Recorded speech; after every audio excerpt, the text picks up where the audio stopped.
Love it. It's all about the hips, you know? Okay. The power comes from the hips. BD here, welcome back to the channel, and in this video, we are at the Ballerina premiere. I flew in today just for this. I actually brought this suit you're seeing me wearing in a backpack, and I got changed in a hot bathroom at the Hollywood Roosevelt, right on the corner. I'm not kidding, I wish I was. I'm here to interview as many people as will stop to be interviewed by me, and then as soon as this is done, I'm going back to the airport and I'm flying home. That's my day today. That's just a commute to LA, and it's all in the name of From the World of John Wick, Ballerina. I had to look back because I was going to get the From the World part wrong, but I knew Ballerina.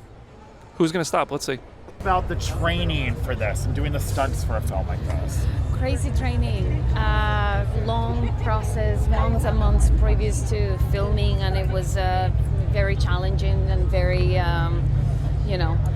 took me to a place that I hadn't experienced before. I just realized, the discipline and the commitment that I had to, go through, and like the focus I needed to push through and take me to the place to carry on this film. So a lot of designing the fights with the stunt team, and like working with all the weapons that I use in the film, and like just repetition, and just keep working, drills and drills and drills. Yeah.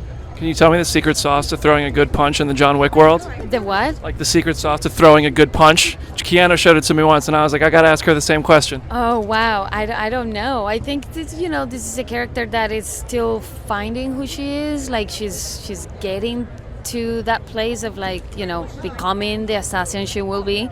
So there's a little bit of a messiness around the fighting, and like it's more of a survival kind of thing more than winning. But she's really good at it. She can punch with ice skates in her hands. Love it. It's all about the hips, Okay. The power comes from the hips. Amazing. If Wick is pain, what is the Ballerina? It's also pain, my friend. It's very painful. But the Ballerina has this beautiful emotionality to it that I think it adds something, I don't know, very special to all the action. Amazing. Yeah. Thank you. Thank you. There we go. Yeah, we're doing a little cheat code. You can see it. I'm the one-man band here tonight. I'm doing it on my. You got the whole thing. Norman, it's great to see you, man. It's been a minute. It's nice to see you. We're talking about something new now. John Wick. You're in Ballerina, and I thought I'd seen you do everything cool you could possibly do in The Walking Dead as Daryl. Look at this lady in her car freaking out. It's Norman Reedus.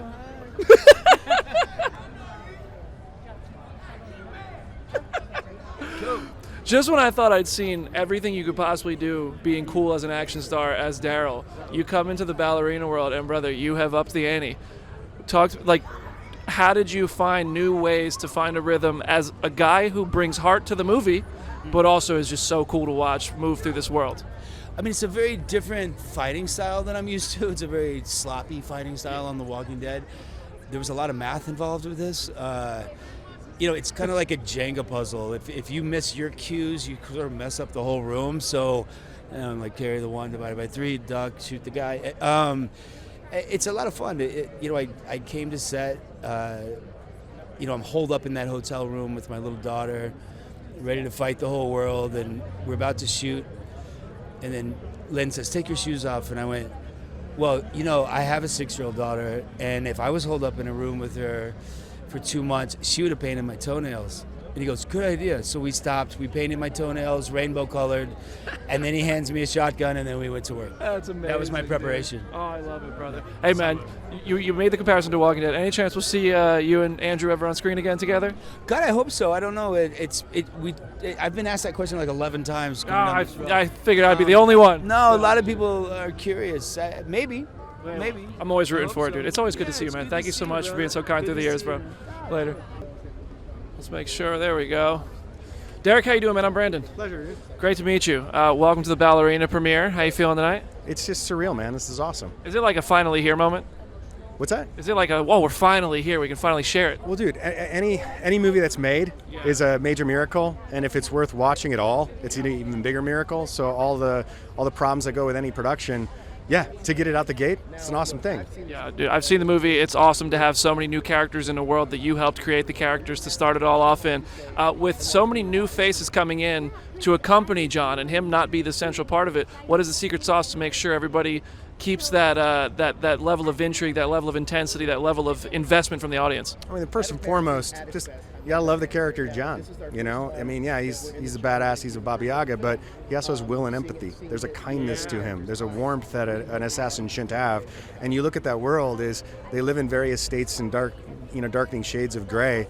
And ultimately, it's just making sure that three-dimensionality comes into play, and that you're rooting for the good guys and fucking hating the bad guys. And then when you see a bad guy, it's fun to just watch them get absolutely, just brutally whooped by these assassins. Who do you think has some of the best moments in Ballerina in terms of action and moments they got to kind of get the revenge on the bad guys? Well, dude, Anna's a joy.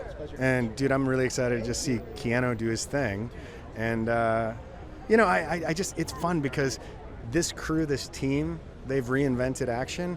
And I'm just as much a part of it, if not more of a fan of it. So, Now with Wick 4 having made us think John was gone, now he's back in Ballerina, and then we have Lionsgate has officially told us Wick 5 is on the way. Where do you think that can go? Do you guys have you guys talked about all that quite yet? I talked with I talked with the crew at the Wick is Pain premiere. Yeah. I don't think anyone has any idea. I mean, honestly. But Keanu loves the character, and he puts himself so much into it that, especially it being the fifth one, he's not going to let anything not be the best it's going to be, Could you have imagined, starting this franchise was more than 10 years ago for you. Could you have imagined we'd be here with spin-offs, with a fifth movie on the way, with all these characters? How does this compare to what you would have dreamed of, 10, 11, 12 years ago? Dude, it's just surreal. I mean, I created the character in my office with a dog on my lap. I wrote a spec and it went out. And now we're here now, and I'm looking at this thing going, what the fuck, dude? And yet, you work hard to get to a place, and now that you're here, you work hard to stay in the place and hopefully get to the next chapter too, Yeah, and I saw you have this animated Splinter Cell coming up too. Can you talk about that at all? Dude, it's awesome. That's gonna be awesome. I grew up, not grew up, I'm 51, but I played the shit out of those games. Yeah. So to finally be able to do my Logan, my old man Sam, was just an absolute joy. So and there's going to be some more announcements soon, and I think it drops October, November, so I'm really pumped. I'm looking forward to it, man. Derek, it's a pleasure to meet you. Thank you so much. Today, man. See you soon. Good to see you, man. How are you, bro? For my dog, Hey, I appreciate you. Dude, I'm doing it on my own now, so it means a lot. Dude, we're at the Ballerina premiere. What are you excited for tonight? One time when you asked me what it's like to interview you. Do you want to do it now? Here you go. Dude, what are you expecting tonight? We're at the Ballerina premiere. What are you hoping to see? I just want to see my boy Keanu do his thing. Ana's gonna kill it. I know she's been training quite a bit, and some of the stunt work I was seeing in the behind the scenes was extremely impressive. So I'm excited for all of it. This is my brother-in-law's favorite film franchise, and I love it myself as well. And have trained over with Terran Tactical, so I know a lot of the kind of the inner workings of just getting good on the gun, and it's kind of amazing. Look forward to it. Dude, you've been dipping your toes in like every franchise that I've ever watched and loved in my life. I feel like it's just a matter of time till we see it pop up in one of these Wick movies. Why not? Man, I just was telling you when you walked in, I was like, dude, me and my mom watched The Last of Us together.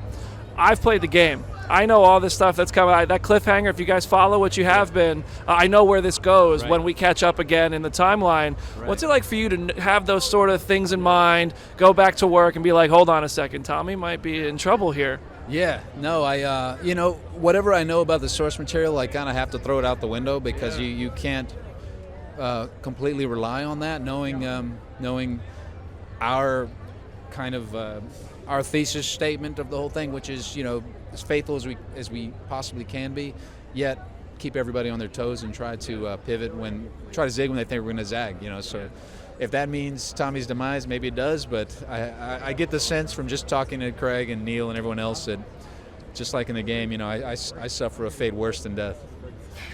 What's it been like to keep working without Pedro? We all kind of knew the Joel story from the game, but I feel like he was the guy who set the tone originally, and you guys are carrying that torch now.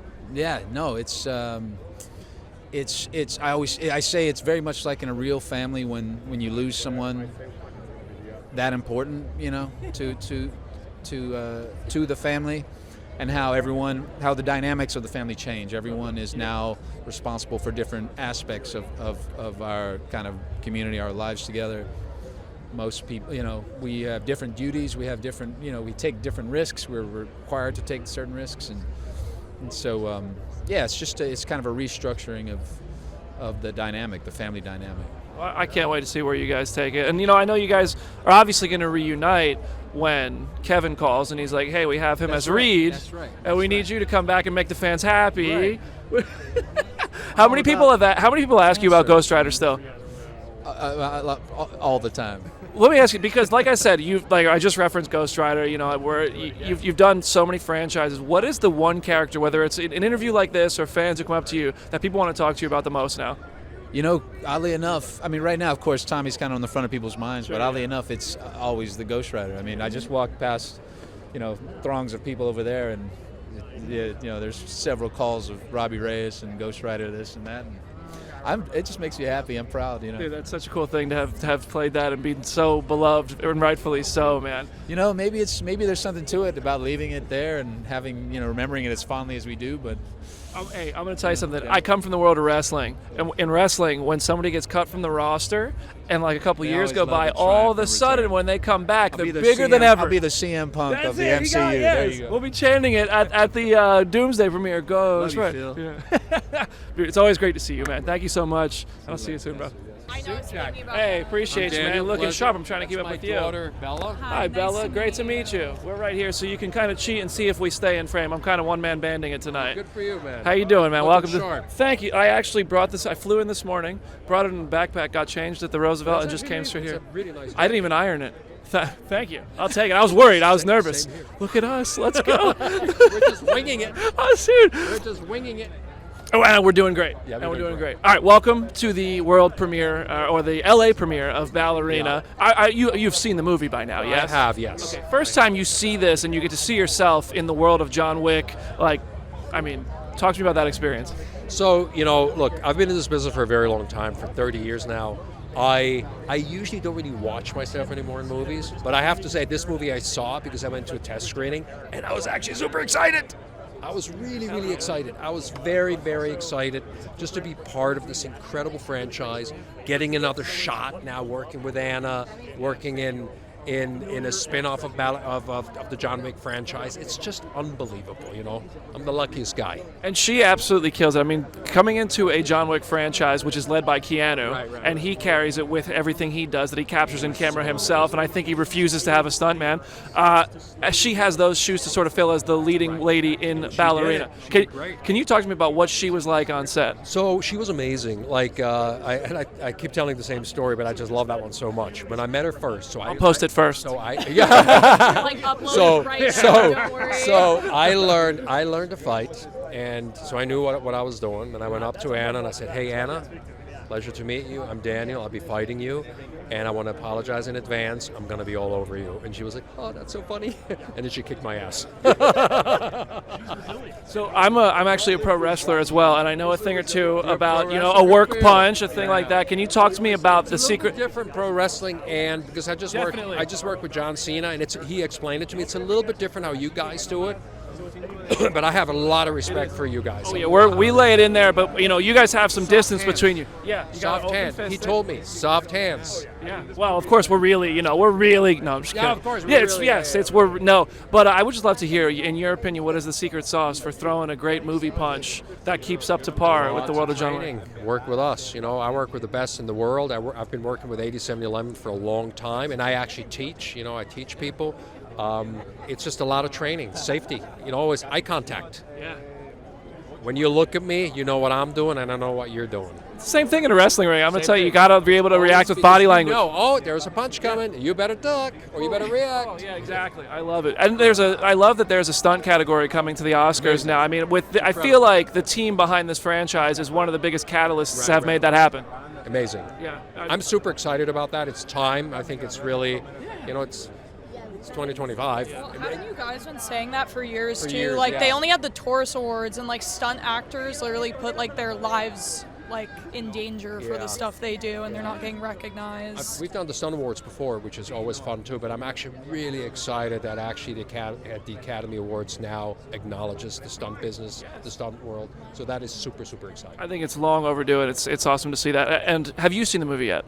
I have not seen this movie, but I've seen all the other John Wick movies. So what do you think it's going to be like to see him back in the world of John Wick, kicking ass and having to go toe-to-toe with Ana de Armas? I think it's going to be awesome. I'm really excited that there's a female lead, too. Yeah, me too. Like, I love female action movies. Yeah. I saw it a few months ago, and I think it's so kick-ass. Yeah. It's so cool, Can't man. wait. I'm sure they worked on it a little bit, and I can't wait to see the final. I'm excited to see all the cinematography, too, because I Yeah, me remember too. in the fourth one, it was, like, insane. I was like, this is beautiful. I always say John Wick 4 to me was a master epic piece. It's an epic. That is like the perfect action movie. I can't. It's perfect. It's in But every also way. so beautiful. Yeah, it really is. I mean, I've known Chad for a long time, and I know what he does, and Sergio Leone, old westerns from the 70s. Yes. If you watch the movie, that's what it is. And it starts on that opening shot, punching the punching bag, and it's shot so beautifully. And if you're seeing it in IMAX, the speakers about blow you out of the theater. I mean, yeah, it's all This for. It's great to meet you. Enjoy the rest of your night. Great to meet you. Have fun tonight. Juju, how you doing, bro? I'm chilling, bro. How you doing? I'm good. I'm better now that you're here. Dude, I'm better to get interviewed, but I think this is like our first official interview that we've done. We've never done that. You've been on the show, like we've talked and stuff on podcasts. I've never interviewed you. And we always talk on red carpets, but it's always on the other side. It's never a barrier between us. I don't like this barrier. I don't like it either. Yeah. Here we are, breaking down barriers. Let's love it. Dude, I have loved what you're doing lately with the podcast, especially with Sinners. We've talked about this off camera, Yeah. but I feel like Sinners just put you in a whole new stratosphere of podcasting. What has that movie done for you? God, I hope so. I mean, as someone who just loves movies, the movie gave me something to be excited about. You know what I'm saying? Like, there's a lot of movies that come out a lot of years, varying levels of success and love. But with Sinners, I feel like we've witnessed something that like truly transcended the medium that we're always going to be talking about. And to be a part of that from like a podcasting perspective, an audience perspective, that has just been super grateful. But professionally, like, I got everything to thank for Ryan Coogler for giving me the opportunity. Like, it was all. You're like new best friend Ryan Coogler, by the way. Don't downplay it. Listen, I just got to the friendship level. I don't want to say best friend yet. I just like, Hey, that's fair. That's fair. I don't want to bite off too much that I can chew, you know. Man, we were down at Epic Universe, and you're making content. You're going. How do you balance? Because you fly. You're the only person I know who flies more than I do. Oh, really? How do you balance it? I think that's a debate right there. Cause you're, bro. I mean, I don't know, man. do you even see your house? Like, how often do you actually see your house? A couple hours a week, about I'd say. yeah. At least I see my house a little bit. I gotta drop my daughter off at school, so yeah. Every time I open Instagram, though, you're somewhere else in the world. You're doing something awesome. How do you balance it? How do you make it work? Rigid scheduling, being disciplined, especially when you have a daughter. I have a 7-year-old, so like everything just kind of revolves around her, and sacrifice. I can't be everywhere at once, and there's places that I want to be. Hello to them. I saw you guys had a lot of fun. That did look fun. It looked amazing. I couldn't be there, unfortunately, but it's just picking and choosing, and like knowing where you're supposed to be at the right time, and just having faith that it's all going to work out. And tonight you picked the Ballerina premiere. I picked the Ballerina premiere. Have you seen it yet? Not yet. Yeah. What are your hopes and dreams for Ballerina? Kick-ass fights with my girl Ana de Armas. I've been waiting for this since No Time to Die. That very short scene. It was probably long, but I wanted it to be longer. And now we get a full movie with that, and I'm really excited about it. So who can we look forward to from this movie chatting with you? Who can we look forward to chatting with me? I hope Keanu. Like, I hope. Like, Man, give me the Juju Keanu crossover. I've never spoken to the man. We've looked at each other. Never met him. I've only looked at him. He's looked at me. Over on this side of the barrier. Wait for him. It's not my time. It's not my time. The sacrifice. It's the sacrifice that we're talking about. One day it'll happen, but until then, I'll be happy to just lock eyes with him again. Dude, I would love to see it, man. Well, always good to see you, bro. I'll see you soon. We got to go to Epic again. Man, that was an epic trip. We No gotta pun intended. film that video with the Wicked soundtrack. We're on Stardust Racers. So when you go on Stardust Racers, which we've all talked a lot about, it's like competing roller coasters. And if you go in the front row on opposite coasters, there's one part where you can literally look up like Wicked, and you actually hear the soundtrack start playing. If you're anything like us, you're like, it's me. And like, not to mention, like, the people are above you, and you can kind of reach out almost and touch. I am we not almost touched our friends. Uh-huh. Play some Defying Gravity at the right point. That it's me. So if you care to find me, if you had the Meta glasses, Yeah, that's what I'm could have made it happen. I actually am not convinced that you can't touch, like you. I think if you really reach out at the right time, you might be able to touch hands with the other If person. you just get fingernails, I think it's a success. It counts. I think it counts. We'll have to go back. Yeah, let's do it. Universal, you hear that? Anyway, thanks for having us, Lionsgate. All right, man. It's good seeing you, man. Good seeing you. And just like that, I'm back in Nashville, where I still live for some reason. It is 4:45 in the morning now on Wednesday. I drove here because the airport parking for such a short time was cheaper than a round trip Uber. The carpet was fun, man. It was we got kind of herded together for the Ana de Armas interview, which is always a bummer. We at least got to try the get her to punch me bit like Keanu did at the John Wick 4 junket back in the day. It would have been better if I wasn't grouped, but that's the sort of thing that happens on these carpets. We didn't get Keanu. Saw him walk by, but that's what happens when you do a red carpet. Nobody's guaranteed on them. And you take what you can get, you make the most of it. Unfortunately, everybody who I did talk to was really delightful. It was fun. It was cool to, make it work. I got dressed in the bathroom of a hotel lobby for this event. I thought to myself, like, you know what? It's not going to be this way forever. This hustle's going to pay off. We're here making it work, and I appreciate every single one of you who watched this video. I hope you enjoyed it. Hope you learned something about Ballerina. Movie itself, it's all right. I think some people are going to love it. Some people are not. Are going to compare it to John Wick movies, and I don't. I can't say I like it more than any of the John Wick movies, but I like Ana de Armas a lot. And John Wick's role in it is pretty awesome, and it's actually pretty substantial. So, yeah, that's me rambling. I've made it to my car. It's time for me to go home, edit this video that you're now watching, and then get started on the next thing. Look at that. Thanks, guys. Thank you so much for the support. Please subscribe, and I will see you in the next one.